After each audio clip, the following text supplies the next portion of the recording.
soy la doctora Marta Catalenas, os hablo desde Round Rock, Texas, que es una ciudad en los alrededores de la ciudad de Austin, en Texas. Y pues hoy vamos a hablar de varios temas. Siempre damos una receta para aquello de mantener el sistema inmune de manera fuerte, lo más fuerte posible y lo más saludable. Y también hoy vamos a hablar de cómo entrenar a los niños. Esto se dice de distintísimas maneras en cada cultura y en cada país, pero bueno, lo que nosotros llamamos el potty training, que es el enseñarles a hacer pipí y popó en el orinal o en el baño. Entonces vamos a hablar de eso. Es un tema que da para mucho. Espero ser capaz de resumir lo más posible y de que el consejo pues sea que lo podáis usar, que sea algo que podáis aplicar ahí hoy mismo. Estoy aquí con mi amiga y colega Fer Candil, que es chef. Hola, Fer. Hola, Marta. Hola, Verónica. Sí, yo también vivo en Round Rock, Texas, muy cerquita de donde vive Marta. Soy chef en un catering español de Paellas Tapas and More, comida española con sabor español. Y sí, yo voy a traer una receta hoy, a pesar de que hablemos del potting training, que la verdad es que es un tema súper interesante y todos tenemos distintas experiencias. Yo con 5 hijos, madre de 5, cada hijo ha sido diferente a la hora de entrenarlo y me parece que es un tema muy interesante y que preocupa a muchas madres porque puede dar a más lugar a muchas cosas. Pero bueno, en mi campo yo os voy a traer una receta súper sencilla. Bueno, ya sabéis que me gustan las recetas bastante sencillas. Quizá por madre de 5 he buscado siempre recetas para hacer recetas rápidas y que nos dejen tiempo libre. Y esta receta se hace en menos de 30 minutos en el horno y es un pollo con jamón y queso. Es como los San Jacobos, pero sin freír, hechos en el horno, y es una de las favoritas de mis hijos que todavía a día de hoy les siguen encantando. Así que, bueno, espero que os guste y doy la bienvenida a Verónica, nuestra madre de 3 niños. ¿Cómo estás, Verónica? Hola, chicas, estoy muy bien. La verdad es que aquí ya ha entrado el calor con toda su fuerza, ya estamos en pleno verano. Pues nada, yo soy Verónica, tengo un hijo de 5 años, una niña de 4 y una niña de 1. Y nada, me hace mucha ilusión estar hoy aquí porque vamos a hablar de un tema que nos atañe a todos y que a veces se enquista, se hace un poco bola y es un poco complicado.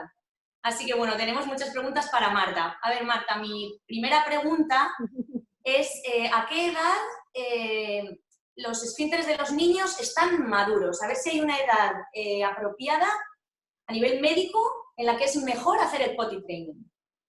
Pues mira, la respuesta rápida sería los 18 meses. O sea, intentarlo antes de los 18 meses de verdad que no merece mucho la pena. Tengo una madre que me decía, yo entrené a mi bebé de 9 meses, 10 meses a hacer popó en el baño, porque es que todos los días a las 3 de la tarde, entonces no entrenaste al bebé, el bebé te entrenó a ti a decir, es que como hago popó a esta hora, lo llevo al baño. Eso es distinto. Pero es un proceso, si lo piensas, es un proceso neurológico muy complicado. Y yo les digo a los padres, mira, los niños nacen con piernitas, con músculos, todos están ahí, pero no caminan hasta una cierta edad, ¿verdad? Pues en este proceso neurológico son los esfínteres, pero también es esa conexión. El cerebro tiene que aprender a leer. O sea, que cuando el niño está entrenado es porque sabe, siente que necesita ir, siente esa necesidad de vejiga llena, sabe dónde ir y quiere ir allí. O sea, esas 3 condiciones se tienen que producir. O sea que yo, mi método, ¿quieres que te explique mi método? Por supuesto. Sí, quiero. Bueno, me interesa un montón. Pues mira, mi método es que ir poquito a poco, a los 18 meses, pues compras un orinal de estos que hay con dibujitos, así que les llame la atención, lo que sea. Mejor el que se pone en el suelo, porque los hay que se ponen encima del toilet y esos como que el niño tiene miedo a caerse y entonces está tan en tensión que a lo mejor no se relaja lo suficiente. Entonces, vamos a comprar uno, lo ponemos en el suelo y ahí ponemos también, vamos a tener un juguetito que a lo mejor no lo ve el resto del día, o un libro, o algo que sea único para ese sitio. Pues simplemente con la idea de tenerlo ahí sentadito 2 minutos, eso es lo único. Entonces, a los 18 meses vas a empezar de forma pautada a sentarlo ahí 4 o 5 veces al día, pero de forma pautada. Te voy a decir ahora cuándo. No preguntes, ¿quieres ir al baño? ¿Tienes que ir al baño? No, porque él no sabe, te va a decir, lo más probable es que te diga que no, porque la respuesta a todo, cuando uno tiene 18 meses o 2 años, es no. Entonces, ahí no te ayuda nada. Entonces, mejor no preguntes. Simplemente dices, oh, party time, hora de hacer pipí, y lo llevas y lo sientas allí. Entonces, esas 4 o 5 veces van a ser en la mañana, cuando todavía estás así un poco groggy, que no, o sea, aparte de la mañana lo levantas, lo sientas allí. Nada, 1 minuto o 2, puede que no haga nada, no importa. Antes y después de la siesta. Antes de bañarlo, cuando estás preparando el agua y él está esperando, pues a la que esperes sentadito allí en el paddy chair. Y como parte de la rutina de la noche, te lava los dientes, el abrazo, esto, lo otro, y sentarse en el paddy chair durante un par de minutos. O sea, haces eso rutinariamente sin preguntar. Hay niños que se resisten, hay niños que se resisten a todo. O sea, ¿por qué tengo que hacer eso? Bueno, pues que se quieren sentar en el paddy con el pañal puesto. No importa. Lo que no queremos es encontrar resistencia, porque si encuentras resistencia y entras al trapo, como decimos en España, pues al final recuerda que la atención, aquello que llame la atención, les atrae muchísimo. Entonces, si sabe que el pelearte va a hacer que te enfades y que discutas y que hay una conversación, entonces puede que le guste el empezar esa discusión. Entonces no entres al trapo. No, o sea, si hay un día que por cualquier motivo está cansado y llora, no quiere, pues nada, pasamos. Pero la idea es esas 4 o 5 veces al día. ¿Hasta qué? ¿Hasta cuándo? Bueno, pues hasta que veas que ya empieza por casualidad, porque esto ocurre por casualidad. Por casualidad un día pues va a hacer pipí allí, de repente pues se relajaron los esfínteres y entonces si ocurre un par de veces, entonces él se va a dar cuenta, el cerebro va a registrar cómo se encontraba antes y después. Y entonces va a poder regular y decir, esto es algo que puedo yo regular. Entonces tiene que ocurrir por casualidad un número de veces antes de ocurrir con voluntad. Entonces, una vez que veas que empieza a hacer pipí allí por casualidad, entonces lo que puedes hacer es prestarle atención al pañal. Si el pañal está seco, porque lo vas a dejar con el pañal durante el día, si el pañal está seco y han pasado 2 horas desde el último viaje al orinal, entonces lo puedes llevar otra vez, sin preguntar, time, hora de ir a hacer pipí y ya está. ¿Okay? O sea que, y después ahí, ¿cuándo le quitas el pañal? Esa es la pregunta del millón, porque hay madres que, pues, o algunos métodos por ahí que dicen, bueno, le quitas el pañal y ya se va a entrenar él solo, como si al quitarse el pañal le fuese a dar toda esa conexión que decimos que se tiene que formar, ¿verdad? Lo único que haces, si le quitas el pañal demasiado pronto, es que vas a estar limpiando pues detrás de él. Entonces, ¿cuándo le quitas el pañal? Cuando ves que entre esos viajes al orinal, el pañal está seco. Entonces es cuando el pañal puedes quitarlo y ponerle pues alguna clase de underwear que sea atractiva para el niño o la niña. Eso estamos hablando durante el día. Durante la noche eso es otra cosa distinta de la que podemos hablar más tarde si tenemos tiempo. Sí.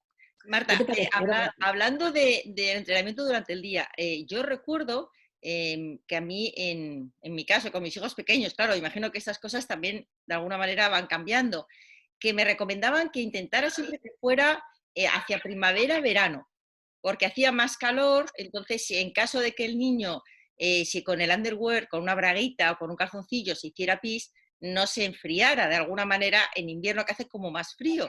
Y entonces que el verano era como más apropiado, o sea, incluso si el niño llegaba casi a los 2 años, que utilizara el verano. Y luego yo recuerdo en verano, en la urbanización nuestra, que había muchas madres que es que directamente no le ponían nada, lo que dices tú, y lo tenían todo el día en pelotas, la verdad, al bebé, que a mí me parecía como tremendo, pero yo creo que es bueno que los niños se sientan de alguna manera protegidos. Me parece que es un cambio muy brusco de tener el pañal, que se sienten súper arropados, por decirlo de alguna manera, a sentirse completamente sin nada. Entonces me parece que el underwear es el paso intermedio, ¿no? Claro. No, pero es lo que decíamos, o sea, lo mismo da que sea primavera, que otoño, o sea, si vas a utilizar el método que, o sea, quítale todo y déjalo por la casa haciendo pipí por donde pueda, pues bueno, yo personalmente no sabría cómo manejar eso, o sea, para mí, eso sería un trauma para mí. Sí, Entonces, tampoco lo he hecho. yo creo que el utilizar el pañal para el propósito que fue creado, que es para que no tengas pipí y popó por toda la casa, utilizarlo al máximo hasta que el niño esté entrenado. O sea, el quitarlo antes, lo que tenemos que entender es que el quitarlo antes no va a acelerar el entrenamiento, para nada. Lo único que acelera, si el niño ya estaba entrenado, y esto es algo curioso, hay niños que llegan a los 3 años y todavía quieren su pañal y no están, saben, son capaces de sentir la necesidad de ir al baño. Saben exactamente dónde deberían de ir, pero les da igual. Entonces, el pañal es un sitio bueno para hacer pipí. Entonces, esos niños ya están entrenados, pero es que no quieren. Entonces, ahí es donde tengo muchas familias que, pues, ahí es la lucha, los abuelitos llamando, y qué pasa, y lo hizo, no lo hizo. O sea que lo mejor en esos casos es quitar la atención del problema. Si quitamos la emoción al proceso, entonces ocurre de forma natural, porque ya estaba ahí, ya estaba presente, ya estaban lo suficientemente maduros como para hacerlo. O sea, que no hay época del año por eso, porque si vas a dejarle el pañal, o sea, no hay época del año. Entiendo que, claro, no quieras dejar a un niño desnudo por la casa en mitad del invierno, dependiendo de dónde vivas, claro. Pero es que yo tampoco lo dejaría en el verano. O sea, para mí dejar al niño desnudo haciendo pipí por toda la casa, pues me parece que no. A ver, el que le funcione estupendo, pero habiendo otro sistema y sabiendo que eso no induce de ninguna manera o acelera el proceso, pues yo iría con mi método, pero bueno. Bueno, Marta, una pregunta que siempre he tenido curiosidad. ¿Es lo mismo el potty training, el quitarles el pañal, el entrenarlos para quitarles el pañal, ocurre de manera igual en los niños que en las niñas? Porque yo tengo muchas anécdotas, pero una de las más divertidas es que mi hijo primero, Fernando, era chico, y cuando quise entrenar a Elena, cuando ya tenía 1 año y medio, más o menos 2 años, no llegaba a los 2 años, como veía a su hermano y lo imitaba absolutamente en todo, ella veía que su hermano iba al baño y se ponía de pie. Entonces me la encuentro un día, pañal bajado, de pie, delante del inodoro, y os podéis imaginar el charco. O sea, fue como, wow, tengo que hacer algo, porque claro, solamente imita a su hermano. Entonces empecé a llevarme el orinal cuando iba yo al baño, y me la ponía al lado, con el orinal al lado, entonces ella se sentía como mamá, súper importante como mamá. Entonces, la verdad es que me funcionó fenomenal el hecho de hacerlo conmigo, y cada vez que yo iba, ella conmigo. Y controló enseguida, al margen del tema de la madurez de cada niño, que yo creo que es diferente, no es matemática, no es exacta. Pero sí, la diferencia entre niños y niños, ¿hay diferencia o es el mismo training? Pues sí, absolutamente. Y bien por Elena, porque mira, Elena ya estaba entrenada entonces. O sea, ella era capaz de reconocer la necesidad de ir a hacer pipí, sabía dónde ir. Lo que pasa que pues ella, la técnica, el mecanismo, pues era lo que había visto y lo intentó. La pobre, pues mira, me parece estupendo. Después tú le enseñaste que no, mira, de esta forma mejor y ya lo aprendió. O sea que ella ya estaba entrenada, lo que llamamos ya estar entrenada. Pero sí, por imitación a su hermano. Claro, lógico. Pero hay diferencia. Sí, las niñas tienden a ser más fáciles de entrenar. Es como que una vez que ven la posibilidad de no tener ese pañal ahí tan molesto y como que prestan más atención al asunto y tienen más interés en responder. Una vez que ya ellas son capaces de darse cuenta de que tienen la vejiga llena, a lo mejor un niño con la misma sensación y la misma capacidad de saber que tiene la vejiga llena y dice, ¡buah! Aquí está el pañal, yo no me muevo de aquí. Sin embargo, la niña pues dice, no, espera, que si voy al baño pues estoy más cómoda. O sea que hay una diferencia de actitud. Y eso hace que parezca como si los niños tardan más en entrenarse. Bueno, tardan más pues por eso, porque pues como en adultos, ¿no? También hay una diferencia entre los adultos, entre un sexo y el otro en cuanto a muchos aspectos. Entonces, ahí es donde se nota a esta edad. Algo que yo no sé si tú, Verónica, hacías o haces con tus niños es el darles premios. Hacen pipí la primera vez. Pues mira, o sea, eso está bien, pero siempre que no reconozcan que eso es algo que tú de verdad quieres que ocurra. Porque recuerda, esta es la época de, si mamá quiere esto, pues voy a hacer lo otro, a ver qué pasa. ¿Por qué no? Entonces, no queremos que lleguen a ese punto. Entonces, mira, tengo una familia que están peleando desde, bueno, meses. El niño cada vez que hace pipí en el baño, bueno, hay una fiesta familiar, la mamá llama a la abuela llama a la bisabuela.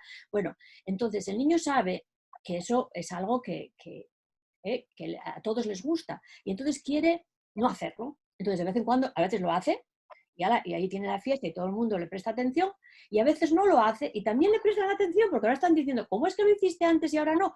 O sea que tenemos que quitarle, la cosa es como con la comida, que a veces hablamos también, ¿no?, de la sociedad, de las emociones, el poder Sí. de las emociones, quitarle emoción a la cosa, tratarlo como algo natural, algo que, bueno, pues va a ocurrir y si ocurre bien y si no, pues esperamos, a la próxima vez no pasa nada. Entonces 18 meses pautado, esas 4 o 5 veces que te decía. Después, prestar atención al pañal, si está seco, pues lo llevas, pero siempre sin preguntar si es que llega a hacer pipí ahí, oh, mira qué bien, oh, estupendo, pero eso es todo, ahí se acabó la cosa. El motivo por el que digo tener ahí un juguetito o algo, pues es simplemente porque para que por lo menos estén ahí un par de minutos, porque claro, si es un segundo, pues no va a ocurrir. Pero ese es simplemente el motivo de tener allí el juguetito que a lo mejor no ven el resto del día. Claro, también se puede sentar al lado la mamá y leerle un cuento corto, Claro, absolutamente, sí, sí, algo así. también, sí, sí. Hay otros casos en los que, algo que seguramente tú lo habrás visto con tus niños, Verónica y Fer, si te acuerdas también, y es el típico niño con el popó. O sea, el hacer popó da una sensación más fuerte, claro. El intestino ahí pues moviéndose y tal, pues uno sabe más rápido que, aquí está pasando algo. Entonces hay niños que cuando tienen esa sensación se quedan paraditos como si estuviesen hipnotizados, o incluso se esconden detrás del sofá, ¿eh? Se aíslan y están así como, a ver lo que pasa. Entonces, ese niño, ahora mismo, lo que está ocurriendo es ese proceso neurológico tan complicado, que es el decirle, pues necesitas ir al baño. Si uno le dice, venga al baño, que no sé qué, a lo mejor pues hay una pelea, él no quiere, llora, al final empieza a contraer, y ya sabes, como empieces a aguantar la gana de ir al baño, pues en cuestiones de popó puede que tengas éxito durante un tiempo. Entonces lo mejor es, pues, de buenas maneras, digamos, ¿no? ¿Quieres ir al baño? ¿Quieres que te lleve? ¿Quieres que te traiga la orinal aquí a donde estás? ¿Por qué no? A ver, el caso es que haga esa transición, que se encuentre cómodo haciéndolo en este lugar. Después ya cambiaremos el lugar más cercano al baño, que no queremos tener el orinal por toda la casa, pero bueno, si al principio tenemos que hacer una transición de esa forma, ¿por qué no? Todo menos pelear. Las peleas normalmente no las vamos a ganar, ya ves. Y ya sabéis que como padres no vamos a entrar en batallas que no vayamos a ganar. Si no las vamos a ganar, forget it, como dicen aquí. No vamos a pelear. Pues sí. Sí. Marta, otra pregunta. Me gustaría que nos explicaras que no tiene nada que ver el entrenamiento durante el día y el entrenamiento durante la noche, porque se rigen un poco por mecanismos diferentes y porque hay un componente importante genético. Me gustaría que nos explicaras un poco para tranquilizar a muchas mamás que, como yo, están pasando por un proceso largo. Sí, esa es una buena pregunta y muchas familias ven que el niño está entrenado durante el día, también al 100%, o sea, nunca hay accidentes, y llega la noche y ala, pues si uno lo deja sin pañal, pues igual se hace pipí 2 veces. ¿Por qué? Este es un proceso que tiene que ver con el ritmo del sueño. El ritmo del sueño cambia según vamos haciéndonos mayores, como pues cambia también los ancianos, las personas de mi edad ya no dormimos tanto, o sea, cambia a lo largo de la vida. Entonces, un niño pequeño, un bebé, el perro está ladrando, la aspiradora, todo, y está dormido profundamente y no lo despierta nadie. Entonces, ese ritmo del sueño, esa fase 4 del sueño tan profunda, llega un momento, normalmente entre los 2 y los 4 años, en el que se elimina. Entonces ya uno no pasa a esa fase en la que estamos tan profundamente dormidos que perdemos control de esfínteres. ¿Qué es lo que ocurre? O sea, nosotros caminamos por ahí con el esfínter apretadito, claro, porque si no se nos escaparía el pipí, ¿verdad? Entonces, cuando uno está entrenado, pues durante el día ni lo sientes siquiera, es un proceso involuntario. Caminas así. Ahora, si te metes en la fase más profunda del sueño, pierdes ese control del esfínter y ahora te vas a hacer pipí. Entonces, es genético, como dices, hay familias que tienen una tendencia a que esto ocurra y a veces hasta edades, bueno, importantes. Estoy hablando de 12 años, 13 años, a ver, no es lo más frecuente, pero sí que ocurre, definitivamente ocurre muy frecuentemente entre los 4 y los 6 o 7 años. Entonces, ¿qué hacer? Hay muchos métodos, algunos de ellos son pura tortura para el niño y para los papás. Entonces, yo creo que lo mejor es, como es un proceso natural, no hay una patología, no es una enfermedad, entonces dejar que de manera natural el niño evolucione hasta que ya se le quite esa fase de sueño tan profunda.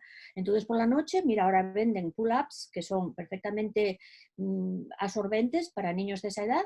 Yo tengo pacientes que incluso van a sleepovers por la noche, los entrenan, porque no tiene que saber nadie. Lo que yo le digo al niño cuando viene es que no se sienta mal, lo primero, porque las familias tienden a decir, pero bueno, es que si lo haces durante el día, ¿cómo es que no lo haces durante la noche? Es tu culpa.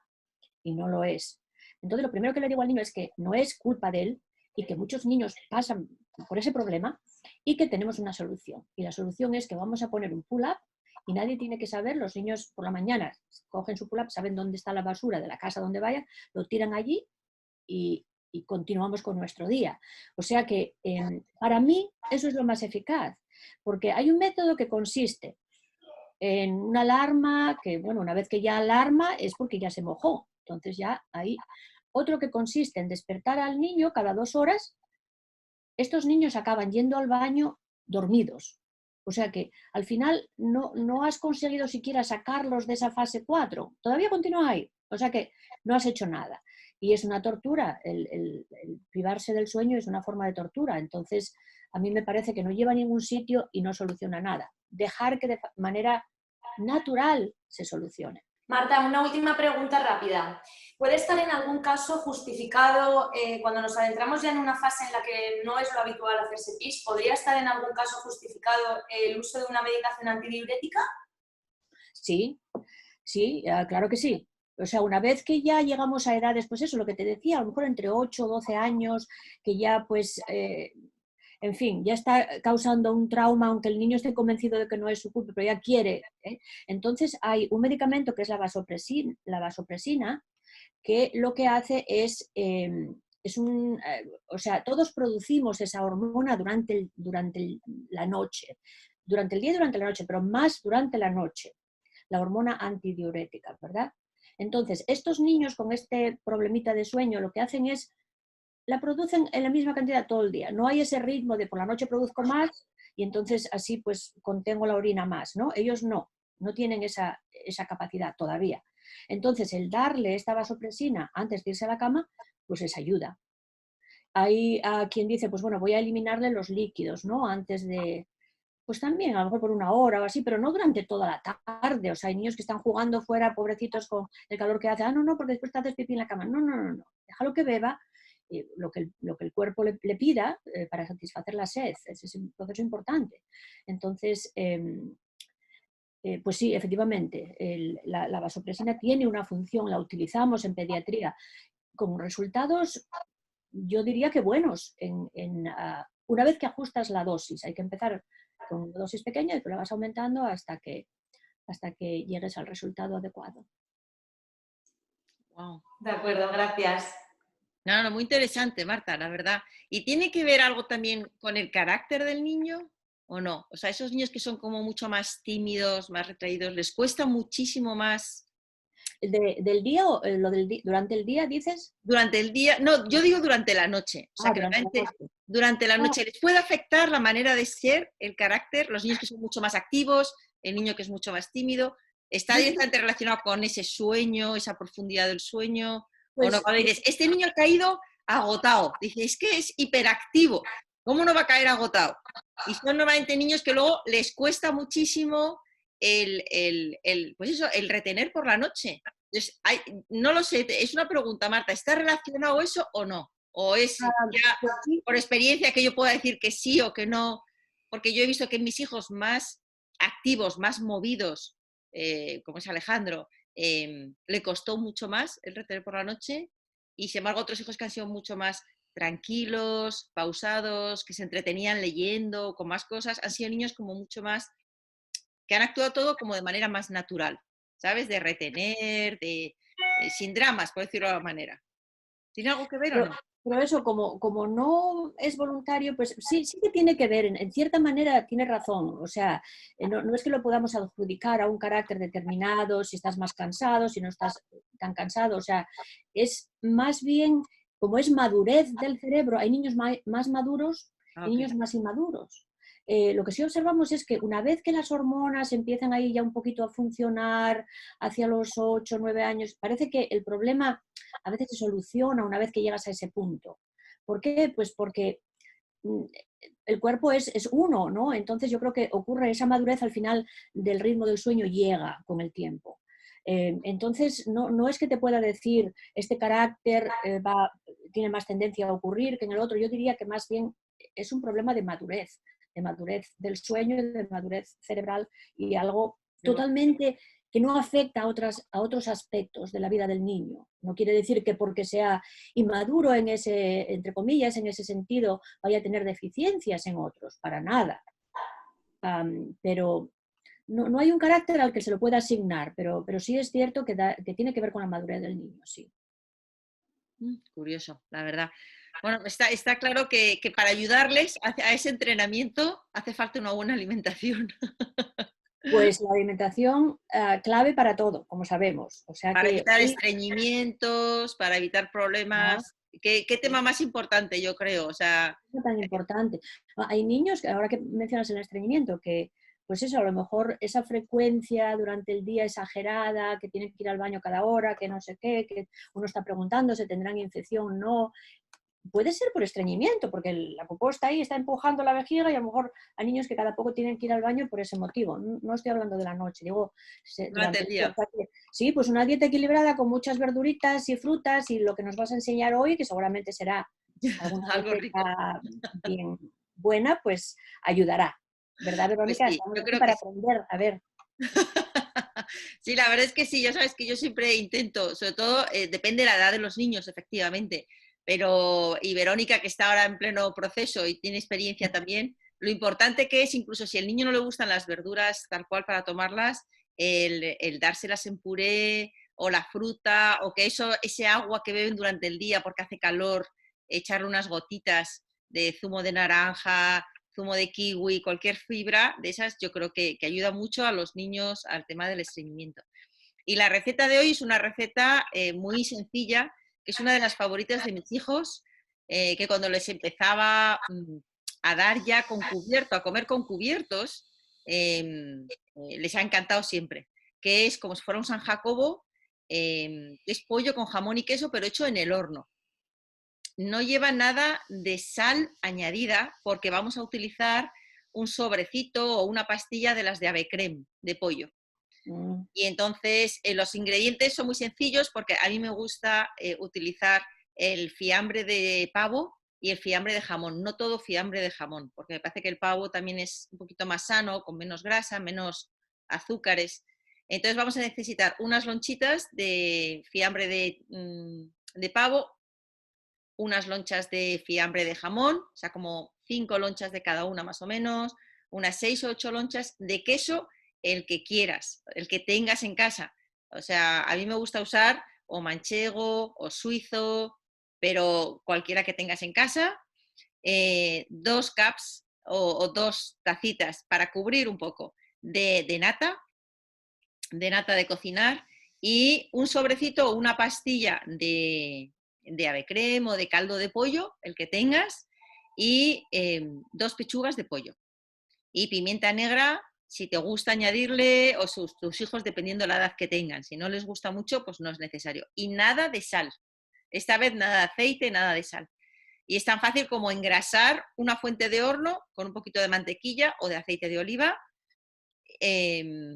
Cortamos las pechugas de pollo o las podemos comprar ya fileteadas, finitas, y entonces vamos a hacer como si fuera una lasaña, por capas. Entonces ponemos el pollo, ponemos el pavo, ponemos el queso y volvemos a repetir. Echamos un poquito de pimienta y volvemos a repetir. Otra vez pollo, en este caso el jamón, el queso, un poquito de pimienta y bañamos con la nata líquida para que cubra un poquito, incluso apretamos un poquito para que se cubra todo y que llegue bien la nata abajo, movemos un poquito la fuente del horno, que vamos a meter en el horno, y echamos por encima el ave crème. Y entonces eso le va a dar el tono súper doradito y el sabor del pollo, porque ya sabéis que el pollo tampoco es que tenga demasiado sabor. Y si queremos añadir un poquito de queso gratinado por encima, estupendo. Y al horno, 375 grados, media horita hasta que vemos que está bien doradito y listo. Entonces lo que es importante es que este plato les gusta muchísimo por el sabor de jamón y queso. Por alguna razón a los niños los sándwiches de jamón y queso, los San Jacobos, siempre les ha gustado muchísimo. Es una combinación que les encanta, como el tomate. Lo bueno es que ponemos de acompañamiento. Entonces a mí me ha gustado siempre añadir arroz con quinoa. La quinoa yo creo que es un alimento que solo a lo mejor no es atractivo para los niños, pero con un arroz blanco o con un arroz de azafrán se lo toman fácilmente, les va a ayudar porque tiene muchísima fibra para ir al baño también y lo podemos acompañar de eso, lo podemos acompañar de trocitos pequeños de cualquier verdura con ese arroz, es decir, aprovechar que les gusta muchísimo ese plato para meterles un acompañamiento a ese plato y tener un plato completo de arroz con quinoa o de verdurita en el arroz, con un poco de picardía de madre, para que aprovechando esa salsita que les gusta y ese sabor que les gusta, combinarles un poco todo. Y es un plato muy completo, muy fácil de hacer, lo puedes hacer en el horno, lo puedes hacer la víspera anterior, que has tenido un poco más de tiempo, tienes la comida para el día siguiente, lo dejas en la nevera y te aguanta 5 días en la nevera fácilmente. Y luego ya para recalentarlo, con que lo recalientes en el microondas, si eres persona de microondas, si no, pues otra vez en el horno o en un cacito. Pero vamos, se puede recalentar fácilmente y de verdad que a los niños el sabor, yo con los 5, y los 5 ha sido un plato que es como, ¡wow, qué bien! Hoy tenemos un pollo con jamón y queso, me encanta. O sea, es que hasta el olor en la casa les encanta. Entonces, nada, os animo a hacerlo. Pues Muy bien, Fer. La semana pasada hice el pisto en la Slow Cooker. ¡Ah, sí! ¿Qué tal? Lo hice, sí. Pues salió buenísimo. Y luego también lo que hice fue triturarlo y acompañarlo también de pasta para la peque y salió una salsa buenísima también para acompañar pasta. O sea, que es súper versátil, se puede comer así o triturar. Me encantó. Sí. Me encantó. Además se hace solo durante la noche, o sea, es que no puede ser mejor receta. Súper bien, gracias. Sí, no, me alegro. La ventaja del slow cooker es que todos los jugos de la verdura no se evaporan, se quedan completamente ahí. Entonces le da un sabor mucho más fuerte porque cocina a fuego lento y eso hace que todos los juguitos y todas las cualidades de las verduras se queden ahí. O sea, me alegro que te haya ayudado. Sí, muy bien. Bueno, chicas, pues nos vemos la semana que viene, otra vez, con más temas para tratar, que tenemos una lista increíble. Y bueno, gracias a todos los que nos seguís. Regalarnos un like, que nos encantará. Y aquí estamos la semana que viene. Un beso. hasta la semana. Gracias. Chao.